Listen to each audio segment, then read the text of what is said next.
Hi everybody, my name is Caden. I'm Eli. I'm Jaden. And I'm Jason. And we are the Yahoo and the Torah channel.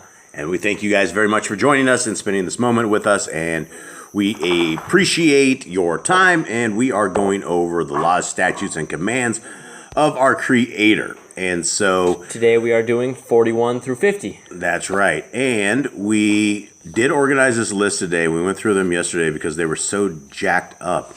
And as we research a little bit more about where did this 613, who put this list together, I guess it comes out of the Talmud somewhere where they actually have this. And so a lot of these commands repeat over and over and over. Like we saw yesterday, there were a couple in there, and we're fixing them as we go. And there's definitely ones that aren't the right ones. So this dude got a grade at some university for doing this. He should probably have gotten at least a D. Okay, so here we are at 41. And 41, it goes into the previous commands, and it is talking about a Idolatry. If the people go astray and they say, let's go worship other gods, let's go worship foreign deities, which we do not know, it was to do not go and hide him. You must be the first one to cast a stone at him. Okay, so let's read Deuteronomy 13:9 again to do 40 and 41 here. So Deuteronomy 13:9 starts off with, "But you shall certainly kill him. Your hand is first against him to put him to death, and afterward the hand of all the people." Yeah, and so that is for who's that? A person that goes off and tries to get you to worship other gods. Right. Okay, so yeah, basically really bad influences. And so if you guys hear bulls and dogs chewing in the background, there's no way to stop this. Okay, 42 of their 613 is what? Deuteronomy 18:20. It's not to prophesy in idolatry. Now, who has this? All right, so it goes, "But the Nabai who presumes to speak a word in my name, which I have not commanded him to speak, or who speaks in the name of other mighty ones, even that Nabai shall die." And Nabai is the Hebrew word for prophet. Okay, and so when it says not to prophesy in idolatry, let's read that. What was that again? 18:20? "But the Nabai who presumes to speak a word in my name, which I have not commanded him to speak, or who speaks in the name of other mighty ones, even that Nabai shall die." Okay, so I think that should, Eli, you need to change that on your thing. Yeah, is it 1822? It's 1820, right? Yeah, well, this is 1820. What's 1822 say? It might be. 1822 says, "The Nabai speaks the name of Yahuwah, and the word is not or comes not, that is the word which Yahuwah has not spoken. Okay. That Nabai has spoken presumptuously, do not be afraid of him." All right, so Eli, you need to change that. Not to prophesy what? In the name of other mighty ones. Yeah, don't do anything in other mighty ones. All right, 43, to ignore the false prophet. So Eli, get that changed. This is to ignore the false prophet is actually Deuteronomy 13:1 through 9 is what we figured out. So go ahead and let's read that real quick. What's that? To ignore the false prophet was 18:20 through 22. 13:1 through 9 was to ignore the one who brings you to. The false prophet was in that one. All right, so let's read that real quick. Deuteronomy 13:1 through 9. I got it. "When there arises among you a Nabai, or a dreamer of dreams, and he shall give you a sign or a wonder, and the true sign or the wonder shall come true, of which he has spoken to you, saying, Let us go after other mighty ones, which you have not known, and serve them. Do not listen to the words of that Nabai, or that dreamer of dreams. For Yahuwah your Elohim is trying you to know whether you love Yahuwah your Elohim with all your heart and with all your being. Walk after Yahuwah your Elohim, and revere him, and guard his commands, and obey his voice, and serve him, and cling to him. And that Nabai, or that dreamer of dreams, is put to death, because he has spoken apostasy against Yahuwah your Elohim, who brought you out of the land of Mizraim, and redeemed you from the house of bondage, to make you stray from the way in which Yahuwah your Elohim commanded you to walk. Thus you shall purge the evil from your midst. When your brother, the son of your mother, or your son, or your daughter, or the wife of your bosom, or your friend who is as your own being entices you secretly, saying, Let us go serve other mighty ones, which you have not known, neither you nor your fathers. Of the mighty ones of the people which are all around you, near to you and far from you, from one end of the earth to the other end of the earth. Do not agree with him, or listen to him, nor shall your eye pardon him, nor spare him, or conceal him.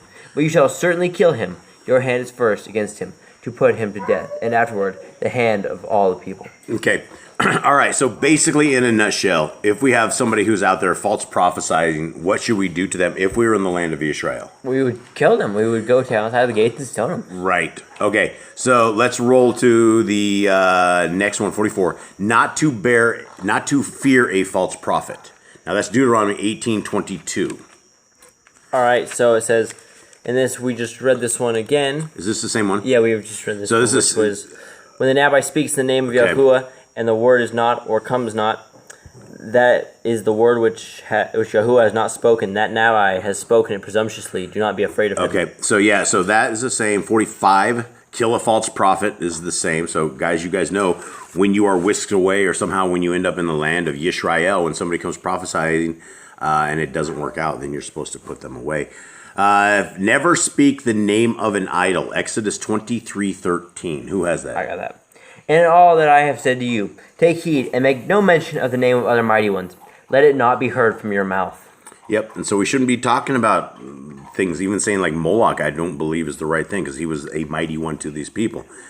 Okay, 47th, not to perform as or acknowledge those who purport to channel spirits. Leviticus 19:31. Regard not them that have familiar spirits, neither seek after wizards, to be defiled by them. I am Yahuwah Elohim. Yep, and so the same thing is 48, not to perform as or consult fortune tellers. Right? So all these people in the newspaper, people in the States, and boys, I don't even know if you know this or not, but there's the things where they do astrology, and you have a birth date, and every single day they will go and they will tell their fortune in the newspapers. You can actually put your birth date, and it will have your fortune for the day, what's your stuff. I mean, they literally try to tell the fortunes using the stars and all these things of this nature. And so these are the people we're not supposed to actually do. If you're looking for somebody to like consult the dead, the dead is dead, right? Don't do it. Shaul, the king of Israel, the first king, he was killed because of what he did. Yeah, and it seemed he brought back Shemuel. Shemuel was like, why'd you just leave me dead, man? Brought me out of a nice place, out of his rocker. And then he's just like, because you have consulted this spiritist, I'm gonna end your life. Yep. Yeah, okay, and 49, not to burn your children in the sacrificial fire to Molech. Leviticus 18:21. And you shall not let any of your seed pass through the fire to Moloch, neither shall you profane the name of your Elohim. I am Yahuwah. Yeah, well, I mean, that seems like it should be something like, obvious. Yeah, hey, parents, grab the kid out of the burning hands of Moloch and let's not kill him. But back in the day where they came from in Egypt, they wouldn't know that because that was part of their thing. Sacrificing your child was a way to show loyalty to that god they were worshiping. Yeah, Moloch is for fertility god, and Istar during Easter when you guys are all having little bunnies and things of that nature. That is fertility pagan stuff as well, which is not so great. Okay, 50. Not to erect a stone pillar which Elohim hates. What does that mean, folks? How can this be a command? Kebs. And the goat shall bear on itself. Oh, no, wait, my bad. It's Deuteronomy. Don't worry about the goat bearing on itself. I'm in the wrong book. My bad, guys. Okay, so, and while he's finding this, there are some interesting laws about stones and when you're building an altar that you would not use metal on your stones. So in case you guys ever decide to go build an altar for whatever reason, it's for Yah, don't use metal on the stones. And I'm sure that's somewhere in there. I don't know what this one is. So this goes for Deuteronomy 16, 21, and 22. Goes, do not plant for yourself any tree as an Asherah, which was a pole they would put up and worship as a god, near the altar of Yahuwah, your Elohim, that you make for yourself. And do not put up a pillar which Yahuwah, your Elohim, hates. Right. So that's it. So the stone pillar is actually, so you fix that. It's a stone pillar to an Asherah pole. And yeah, any kind of extracurricular God worship that these guys have, which I mean would seem obvious to all of us, right? There's a lot of these that are just obvious, but these are the commands that have been put on the stake. People say they don't apply to us anymore. So if they don't apply to us, then we can go through this list. And, if the laws of God do not apply to us, then we would be able to go here to 49 and I'd be able to burn my kid to Molech, right? Because nobody else, my parents never told me I shouldn't burn my kids to Molech. I wouldn't know this unless I read the Bible. I wouldn't know that I should kill a false prophet and that it was speaking in the name. I would let idolatry go through. There's all these things that are, I wouldn't know about making idols and bowing down to idols and any of this. So it may seem obvious because we have been indoctrinated in the Christian religion and we know some of this. We know the 10 Commandments, and most of the time people get 70% on following those. But these laws of God are extremely important. Jade, why are these laws of God important in our lives? Because it teaches you how you should live and how Elohim wants you to live. He gave us these for a reason, to give us a way of life to live, to respect one another, to live in harmony with everyone else, and to keep serving Him and not other people and not other Elohim or mighty ones, idols. He taught us so He would keep us on the right path, so we wouldn't go astray and end up losing our lives. These are our sin. Yeah, and it seems kind of lonely out here, Cade, in terms of Torah keepers. The people that we know that keep the Torah like we do are literally handful. Like, we don't know there's nobody local we know that keeps Torah like this. We don't know anything. So talk about how, who do you have for friends? It's really just us here. At this point.